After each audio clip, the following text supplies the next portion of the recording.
The Grand Chamber was the largest room ever built by any species in the known galaxy. It floated in the cold emptiness of space, orbiting a pale star that belonged to no one. Inside, thousands of seats rose in wide circles, filled with delegates from 312 species. Some had scales, some had wings, some were made of light. They had all gathered for one reason: to decide the fate of humanity. Grand Arbiter Velu stood at the center of the chamber.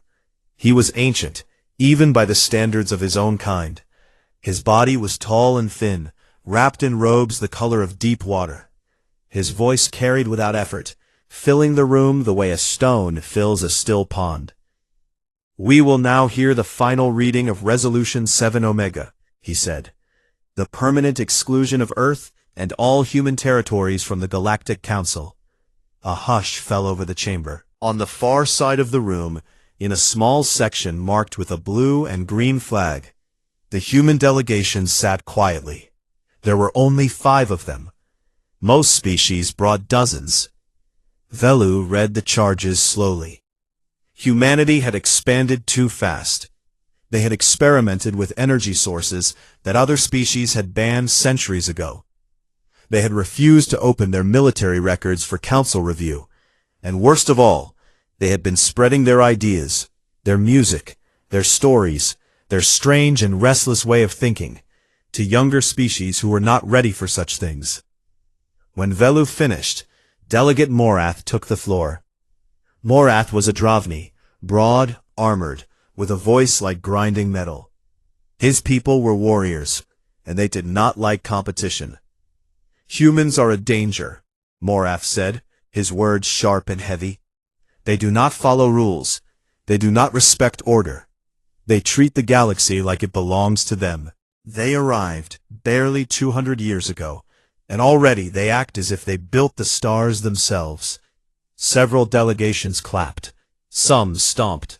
A few made sounds that had no human translation, but clearly meant agreement. Morath leaned forward. "They are not partners. They are not allies. They are children playing with fire in a room full of gas. And if we do not act now, they will burn us all." The applause was louder this time. Velu raised a hand for silence and turned to the human section. "Ambassador Doyu, you may speak." Han Doyu stood up. He was not tall. He was not loud. He wore a simple dark suit with no medals, no decorations. His hair was neatly combed, and his face was calm. He looked like a man who had come to a meeting about office supplies, not a man whose entire species was about to be cast out of galactic civilization. The chamber waited. Everyone expected something: anger, bargaining, threats, maybe even begging. Humanity was young. Surely they understood what exclusion meant. No trade, no star lane access, no shared technology, no protection. Complete and total isolation. Doyu looked around the room. He took his time, meeting the eyes of species that had called his people dangerous, reckless, and unworthy. Then he smiled. Not a bitter smile, not a desperate one. A real, warm smile, like a man saying goodbye to old friends before a long trip. "Thank you, Grand Arbiter," he said, "and thank you to every delegate in this chamber. We have listened carefully. We understand the concerns raised against us. We understand the resolution and its consequences." He paused. "We accept." The silence that followed was unlike anything the chamber had ever known. 312 species, thousands of delegates, and not a single sound. Even the ambient hum of the station seemed to hold its breath. Velu blinked. "I want to be certain you understand what you are agreeing to. Resolution 7 Omega means full exclusion. No trade partnerships, no access to council star lanes, no technological exchange, no emergency support. You will be alone." Doyu nodded. "Yes, we understand perfectly." He looked over at Morath. "We wish the council well, truly." Morath stared at him. He had prepared for a fight. He had prepared for shouting, for accusations, for the ugly desperation of a cornered species. He had not prepared for this. Do Yu turned to his delegation. Cho Eun-ji, a woman with sharp eyes and a quiet face, gathered her documents. Yu Nari, who had barely spoken the entire trip, closed her notebook and put it in her bag. Admiral Baekji Seok stood and straightened his coat. Shin Taeho, a man no one in the chamber had paid attention to, was already walking toward the door. The five of them stood together. Do Yu gave a small bow, respectful, unhurried, and they walked out. No shouting, no slamming doors, no dramatic last words. They simply left, the way a guest leaves a party when the music has stopped. Observer Pilka watched them go.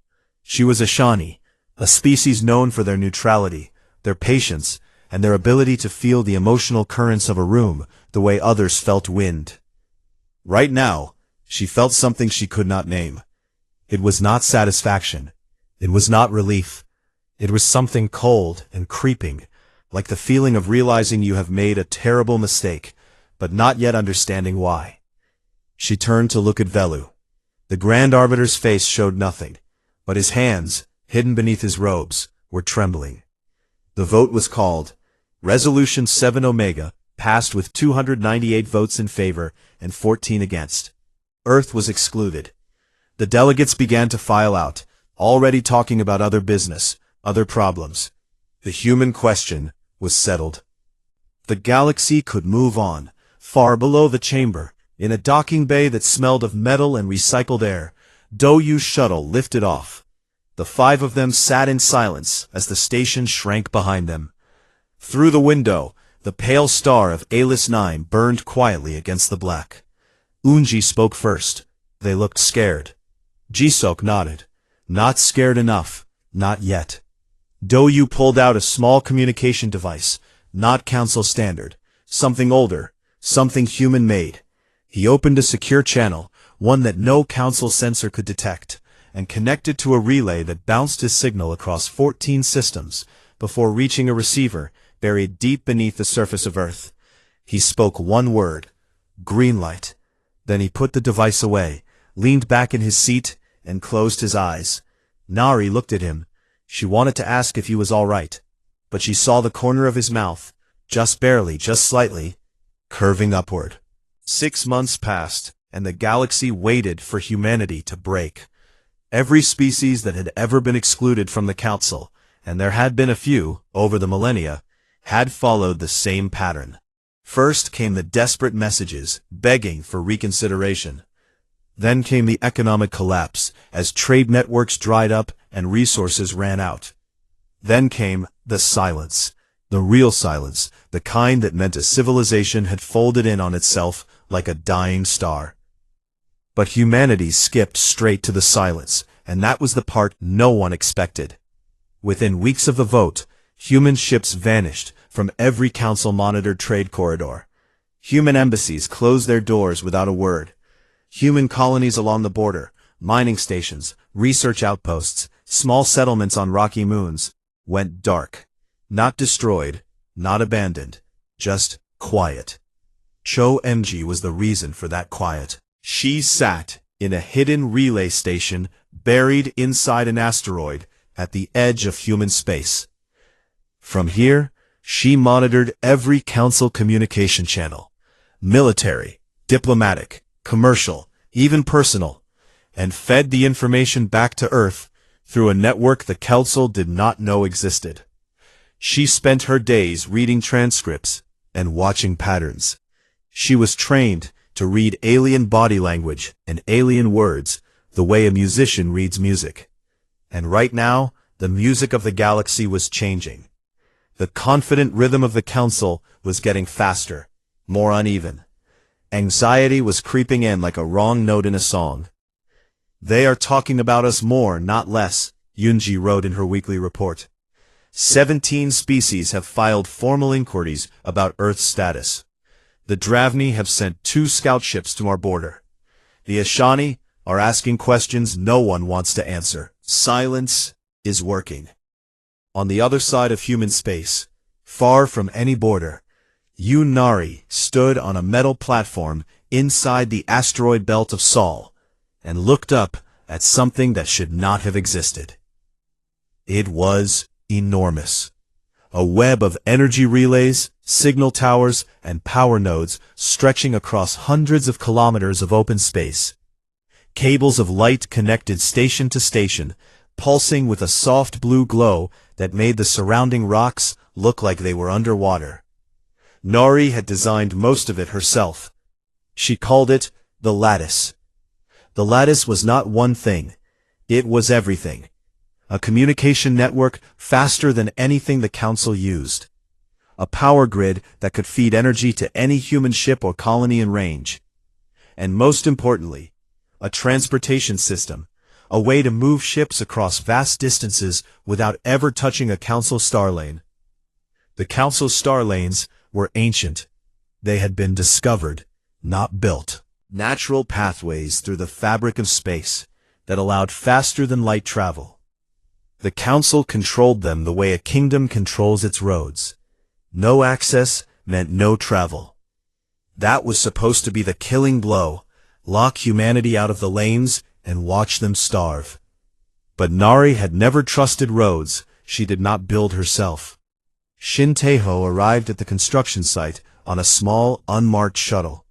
He was a man who moved through the world like smoke, present but hard to see, important but easy to forget. No one in the Galactic Council knew his name or his role. That was by design. Taeho ran a division called Forge. It had no official address, no public records, and no entry in any government database. For 30 years, Forge had been doing one thing, preparing for the day the galaxy decided it did not want humanity around. He stood beside Nari and looked at the lattice. "How close?" he asked. "The relay chain is complete, from Sol to the outer colonies. Power distribution is stable. The transit function needs more testing, but the math is solid." Taeho nodded. He reached into his coat and pulled out a small data chip. From the archives, Council engine designs, shield frequencies, sensor ranges, all reverse-engineered and improved. Our ships are already being refitted. Nari took the chip and turned it over in her fingers. They really thought we had nothing without them. They thought we were children, Taeho said. Children who needed permission to walk. Nari almost smiled. Children grow up. Across the galaxy, the cracks were beginning to show. 14 smaller species that had depended on trade with Earth were struggling. The Moravi, a gentle species that had exported medical compounds to human colonies, had lost 40% of their income. The Tessic, who had purchased human-made entertainment at enormous scale, were facing cultural unrest as their populations demanded to know why their favorite shows and music had suddenly disappeared. In the council chamber, these complaints were raised and quickly dismissed. Delegate Morath called the suffering species weak and told them to find new markets. Grand Arbiter Velu reminded everyone that the decision had been made democratically and that the council would not reverse itself based on short-term discomfort. But Observer Pilka was not comforted. She had spent the last 6 months doing something no one had asked her to do.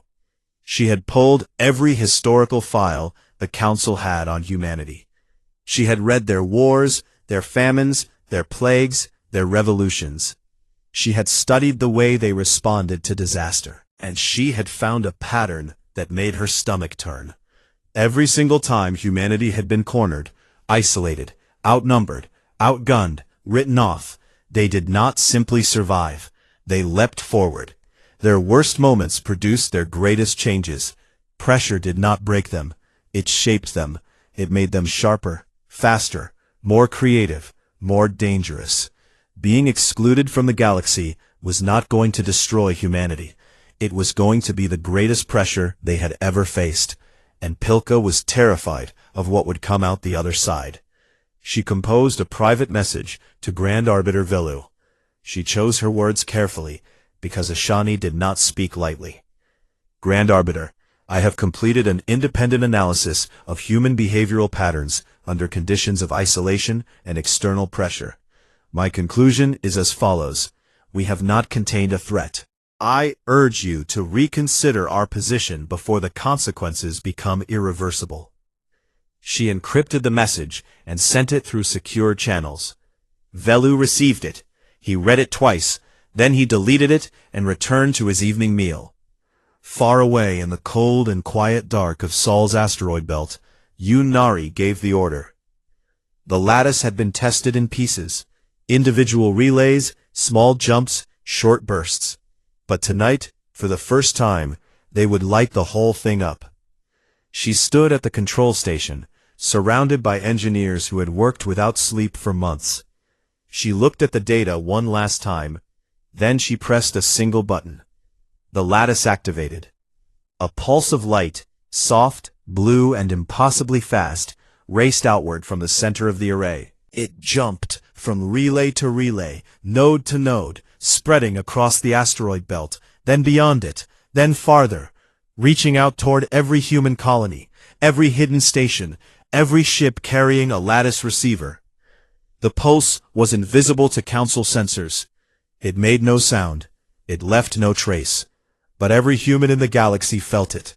A faint hum in the walls of their ships, a flicker on their screens, a warmth in the silence. Nari watched the data pour in. Green lights across the board. Every relay connected, every node active, a network spanning dozens of star systems, built in secret, powered by technology the Council had never imagined. She let out a breath she had been holding for years. It works, she whispered. In the darkness of space, humanity was no longer alone. They were no longer scattered. They were connected by a web of light that no one else could see. 14 months after the vote, Delegate Morath stood on the bridge of the Dravni warship Ironmark and stared at his sensors. He did not believe what they were showing him. He had brought a fleet of 12 patrol ships to the edge of the human exclusion zone. It was supposed to be a simple compliance sweep, a show of strength, a reminder to the humans that the Council was still watching. He expected to find struggling colonies, half-broken ships, and a species slowly learning the cost of its arrogance. Instead, he found a civilization that had been reborn.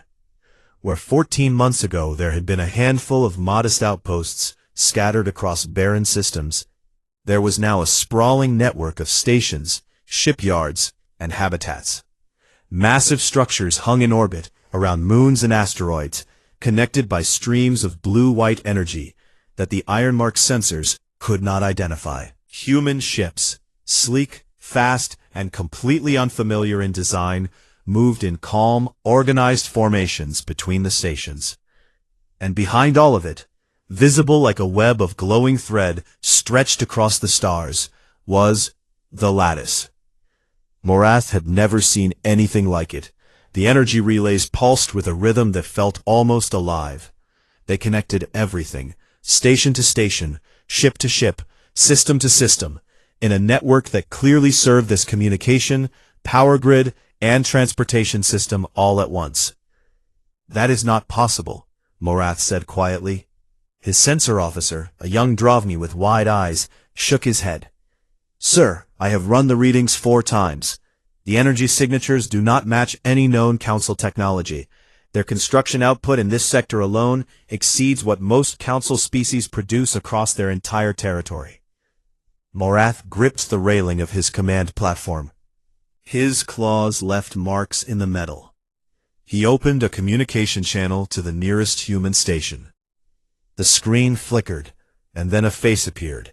A human male, middle-aged, with steady eyes and a military posture that even a Dravni could respect. Admiral Bake Gisiok. Delegate Morath, Gisiok said, and his tone was the most irritating thing Morath had ever heard. It was friendly, genuinely friendly. Welcome to the border. How can we help you? Morath forced his voice to stay level. Admiral, the Council has sent us to verify compliance with Resolution 7 Omega. What we are seeing in this sector raises serious questions. You will explain this construction Seok nodded. Of course, you will find that Earth has fully complied with the resolution. No human ship has entered Council space since the exclusion. No Council resources have been used in any of our projects. No Council star lanes have been accessed. Everything you see was built by human hands, with human materials, using human technology. Passage. This level of development in 14 months is not what you expected? Gisek's smile was small but impossible to miss. I understand, but with respect, Delegate, the resolution did not set limits on what we could do inside our own space. It only told us to stay out of yours. Morath felt the heat rising in his chest. The Council may view this as a provocation, an isolated species building a military infrastructure of this scale. This is not military infrastructure, Gisek said calmly. It is a transportation and energy network. Every station you see is civilian. Our shipyards are building exploration vessels, not warships. But I will not lie to you. We can defend ourselves if we need to. We simply hope we will not need to. Morath cut the channel without another word. He ordered his fleet to withdraw and set course for the Council at maximum speed. 3 days later, the Grand Chamber was in an uproar. Morath's report hit the delegates like a shockwave. He had transmitted his sensor data unedited. The stations, the ships, the lattice, all of it. The numbers were impossible to argue with. Earth had not just survived. Earth had grown faster, built more, and advanced further in 14 months of isolation than most species managed in a century of Council membership. The questions came fast. How did they develop faster than light travel without star lanes? Where did the energy technology come from? How were they feeding their population? How were they building so quickly? No one had answers. Observer Pilka did. She had spent months compiling her research, and now she finally had an audience. She stood before the full Council and presented her findings in the calm, measured voice of her people. But every word carried weight. Humanity's economic output has tripled since the exclusion, she said. Their fleet has doubled. They have developed a form of faster-than-light travel that operates entirely outside the star lane network. Their energy systems are based on principles that the Council classified as forbidden research 3,000 years ago. Principles we abandoned, not because they did not work, but because we were afraid of what they could do. She paused. And there is more. In the last 6 months, Earth has made contact with 4 intelligent species operating outside Council jurisdiction. Species we did not know existed. They have established trade agreements, cultural exchanges, and mutual defense pacts with all 4. The chamber erupted. Delegates shouted over each other. Some demanded military action. Some demanded an emergency reversal of the exclusion. Some simply sat in shock, trying to understand how everything they believed about humanity had been so completely wrong. Grand Arbiter Veliu raised his hand for silence. When it finally came, he looked at Pilka with eyes that had lost their usual confidence. Observer, what is your assessment of their intentions? Pilka considered the question. They are not preparing for war, she said. They are preparing for a future that does not include us. And that, Grand Arbiter, may be worse. Veliu sat back in his chair. For the first time in his long career, he had no response. Far from the chamber, in a hidden monitoring station, Cho Unji watched the entire session through a feed that the Council did not know had been compromised. She recorded every word, every reaction, every tremor in Veliu's hands. She sent a short message to Han Do-yu on Earth. They know. The panic has started. Do-yu read the message in his office in Seoul. Outside his window, the city glowed with the lights of a planet that had quietly transformed itself while the galaxy was not looking. He typed a reply with 2 sentences. Good. Now we wait for them to come to us. He sent the message and turned to the window. Somewhere out there, past the atmosphere, past the moon, past the belt of asteroids, where the lattice hummed with quiet power, something even bigger was happening. On a planet with no name, Orbiting a star on no council chart, Nari stood in a room made of stone and light. Across from her sat a being unlike anything the council had ever documented. It was old, not old like Velu, not old like the council itself, but old like the ground beneath a mountain. Its body was layered, shifting, like living crystal, and when it spoke, its voice came from everywhere at once. Its species had existed for longer than the council had records. They had been invited to join the council millennia ago. They had refused. They had watched from the edges of the galaxy, waiting, though for what, they had never said. Until now. Nari extended her hand. It was a human gesture, simple, ancient, and full of meaning, an offer of trust, an offer of partnership. The Orani studied her hand for a long moment. Then slowly, it extended something of its own, a limb of shifting crystal that wrapped gently around her fingers. "We have waited a long time," the Orani said, "for someone brave enough to walk away from the easy path." Nari held its gaze. "We have been walking away from easy paths for our entire history." The Orani made a sound that might have been a laugh. "Yes," it said, "that is why we chose you." Outside, the stars burned in silence. But for the first time, in a very long time, they did not feel so empty.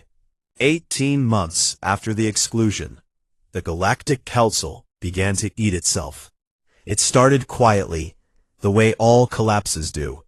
A message here, a private meeting there, a delegate from a small water world species quietly asking a human trade representative if, perhaps, they might discuss some arrangements outside official channels. Then another species did the same, then another. Within weeks, 12 member species had filed formal requests to open independent relations with Earth. They were not asking the Council for permission. They were informing the Council after the fact. That difference mattered more than anyone wanted to admit. The old order was cracking, and Delegate Marath could hear it. He stood in the center of the Grand Chamber and made his case with the fury of a man watching his world slip away. His voice filled the room like thunder. His fist struck the podium hard enough to dent the metal. "We cannot allow this," Marath said. "Every day we wait, they grow stronger. Every day we negotiate, we look weaker. Humanity was excluded because they were a threat, and now that threat has multiplied tenfold. The answer is not diplomacy. The answer is force." He proposed a military blockade of all human space.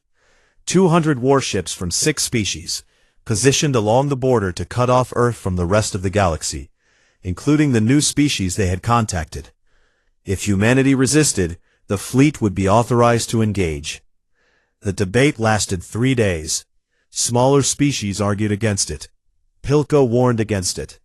But Morath had allies, old, powerful species who saw humanity's growth as an insult to the natural order of things.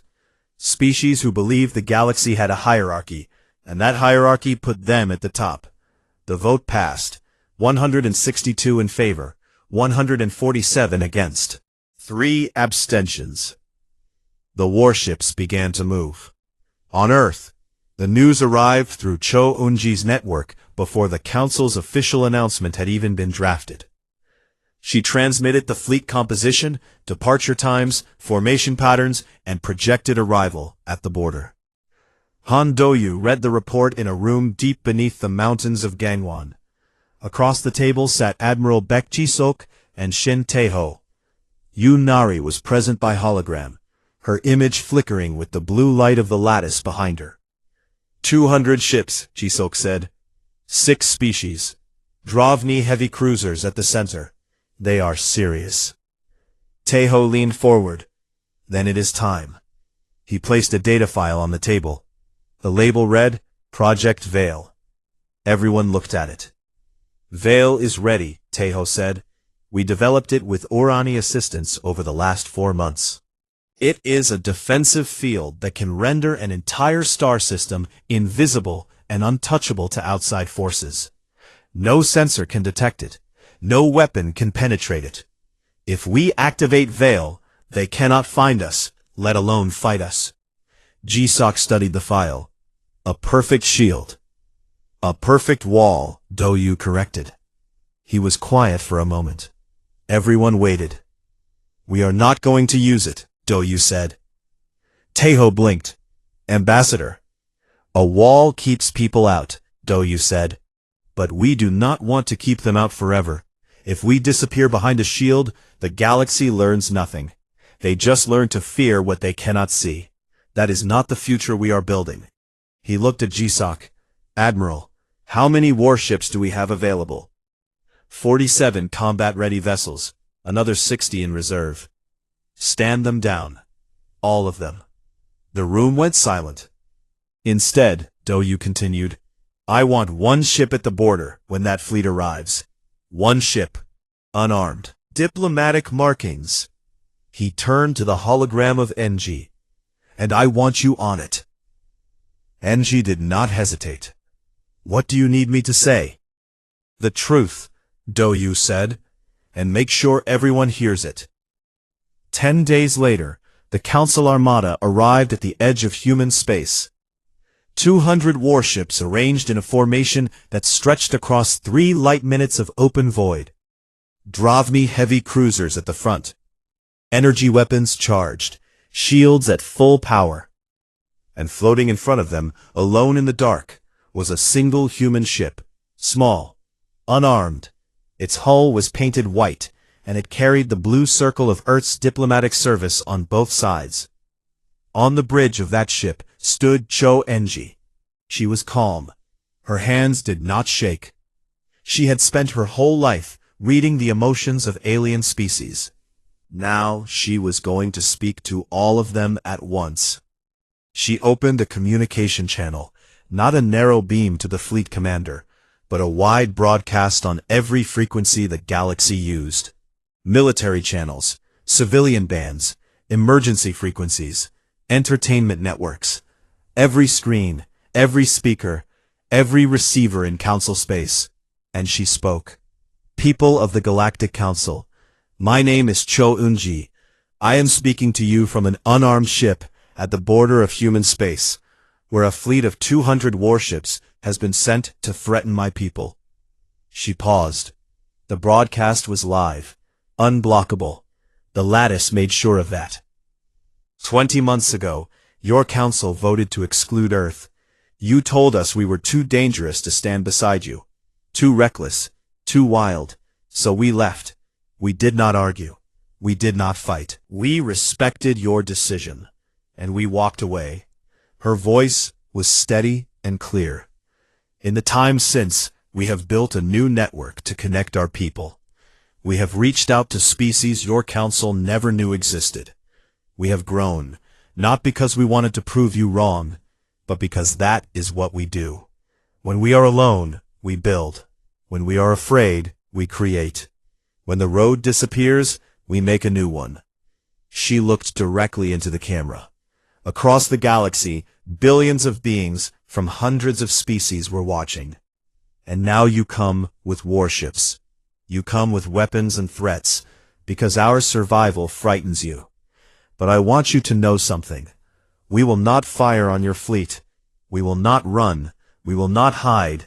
We are simply here, as we have always been, ready to talk. She took a breath. The question was never whether humanity belongs among the stars. The question is whether you are ready to share them. Eunji stood still and waited. Across council space, the reaction was immediate. On 17 worlds, citizens took to the streets, demanding that their delegates recall the fleet. On 40 more, public opinion shifted in a single hour. 3 member species, the Meravi, the Tessic, and the Ashani, ordered their ships to withdraw from the formation in real time. Their captains broke ranks and pulled away, leaving gaps in the armada like missing teeth. The fleet was falling apart. Morath watched from the bridge of the Iron Mark. His claws were buried in the armrests of his command chair. His officers were looking at him, waiting for orders, and he could see doubt in their eyes, doubt that had never been there before. He made his decision. Target the human vessel, he ordered. Fire. 3 Dravni warships obeyed. Energy beams lanced across the void, toward the tiny white ship. They were powerful enough to cut a station in half. They hit nothing. The lattice pulsed, a single blinding flash, and Unji's ship simply was not there anymore. It reappeared 10,000 kilometers away, completely unharmed, as if it had never been in danger at all. The ship had not moved. Space had moved around it. Morath stared at his screen. His weapons officer confirmed what he already knew. Target relocated instantaneously. No transit signature. No energy trail. We cannot track the method. On the bridge of the white ship, Unji let out a slow breath. Her hands were still steady. Behind her, a technician whispered, "Lattice transit successful. They have no idea how we did that." Unji opened one final channel, private, to the iron mark alone. Her voice was soft. "Delegate Morath, you fired on an unarmed diplomatic vessel in front of the entire galaxy. We chose not to fire back. Please consider what that means." That night, in the empty Grand Chamber, Grand Arbiter Velu sat alone. The lights were dimmed, the seats were empty. The echoes of 1,000 arguments hung in the air, like ghosts. A message appeared on his personal screen. It was from Earth, from Han Doyu. It was short. "Whenever you are ready, Arbiter, the door is open. It always was." Velu read it 3 times. Then he placed his hands on the table in front of him and stared at them for a long while, as if he were seeing them, truly seeing them, for the first time. 2 years, that was all it took. 2 years since the vote. 2 years since Han Doyu smiled, bowed, and walked out of the Grand Chamber with 4 people beside him. 2 years since the galaxy decided humanity was not worth keeping, and now the galaxy was asking humanity to come back. The formal invitation was not written by a committee. It was not drafted by lawyers or approved by a vote. It was written by hand, a rare thing among species that had abandoned handwriting millennia ago, by Observer Pilka, now interim arbiter of the Galactic Council. Velu had stepped down, not in disgrace exactly, but in the quiet way of a man who understood that the world had moved past him. He left his robes on the chair in the Grand Chamber and returned to his homeworld without ceremony. Nobody tried to stop him. Morath had been recalled by his own people. The Dravni were warriors. Firing on an unarmed ship in front of the entire galaxy was not strength. It was shame. Morath's name was not spoken in the halls of the hegemony anymore. He had become a silence. The worst fate a Dravni could suffer. Pilka's invitation was simple. It asked humanity to return to the Grand Chamber, not as a member of the old council, not as a guest, as a founding partner of something new. She delivered it herself. She traveled to Earth, the first alien dignitary to set foot on the planet in 2 years, in a small Eshani ship that looked like a silver seed drifting through the black. When she entered Earth's atmosphere and descended through the clouds above Korea, she pressed her face to the window and forgot to breathe. She had expected fortresses. She had expected weapons platforms and military checkpoints, and a planet hardened by 2 years of isolation. What she saw, instead, was a world that had bloomed. Cities stretched across green valleys, their architecture unlike anything she had seen in the council. Buildings curved and flowed like living things, blending human design with shapes that could only have come from the Orani and the other species Earth had befriended. Parks and gardens filled the spaces between towers. Rivers ran clean. The air, even from inside her ship, felt alive. Pilka landed in a city called Busan, on the southern coast. The ocean was impossibly blue. Children were playing on the beach. She stood on the landing platform and listened to their laughter, and felt something break open inside her chest. A tightness she had carried for 2 years, a knot of guilt and regret that she had never fully acknowledged. Nari met her at the platform. Nari looked different from the last time Pilka had seen her image in intelligence reports. She looked rested. Her eyes were warm. She shook Pilka's hand with a grip that was firm but gentle.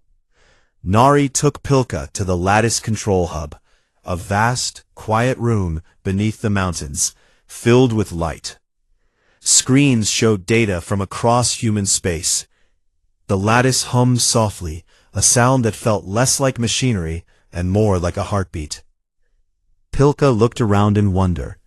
"How did you do this?" she asked. "How did you build all of this so quickly?"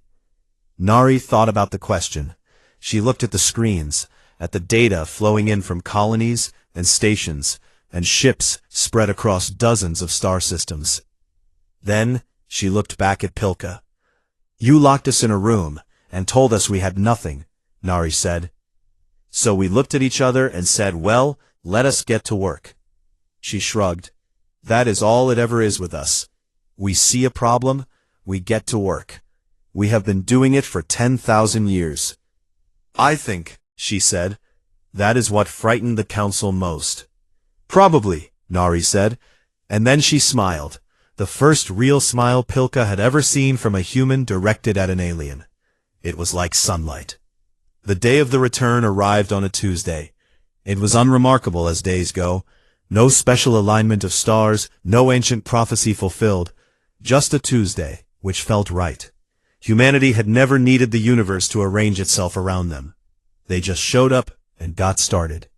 Han Do-yu led the delegation into the grand chamber.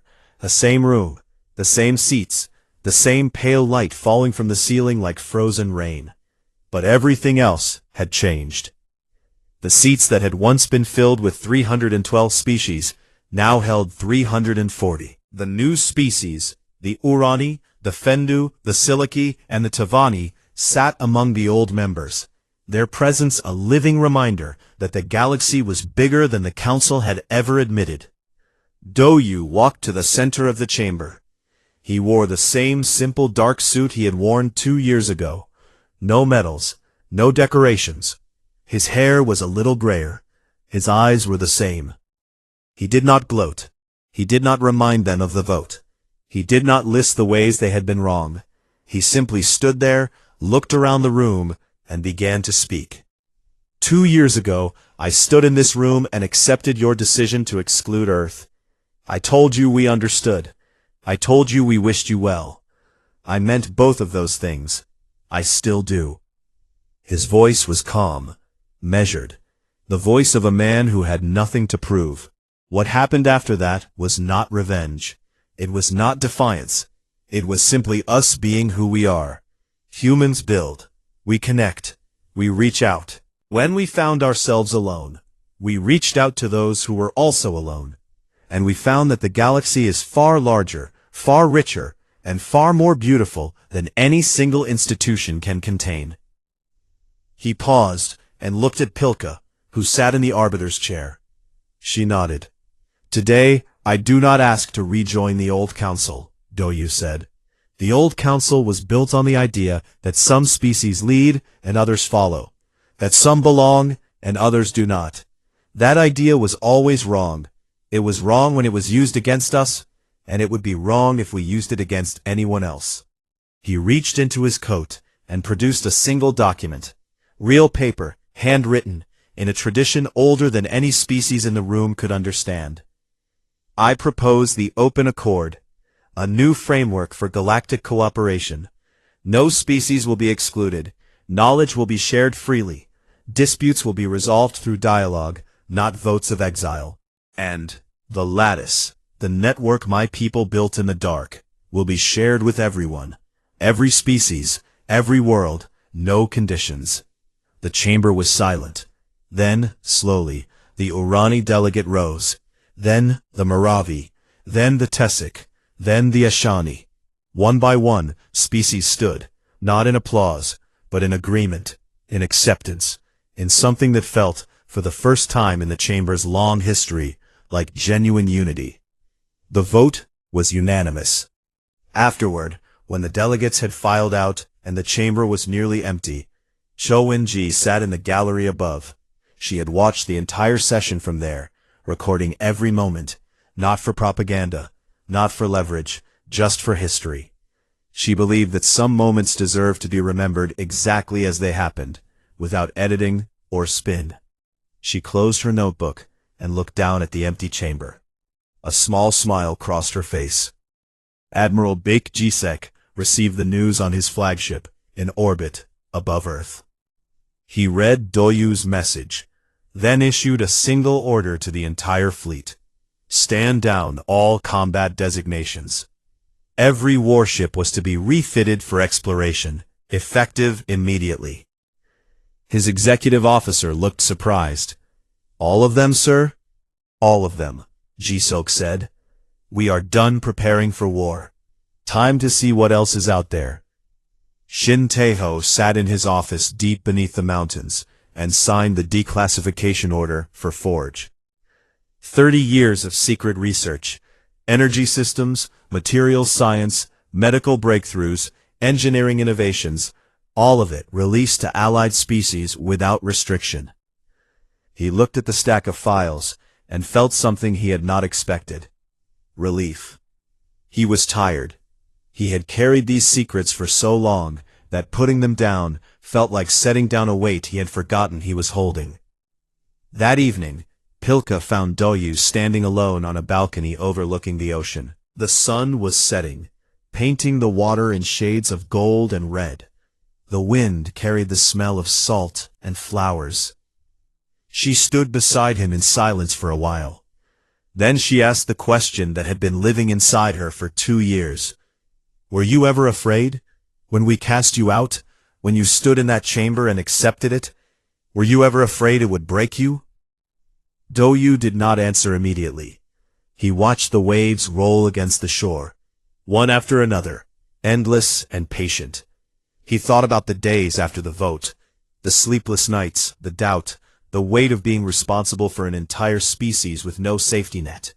He thought about Nari working until her hands shook, about Tae-ho carrying secrets that would have crushed a weaker man, about Ji-sok holding a fleet together with nothing but trust, about Unji standing alone in front of 200 warships with nothing but her voice.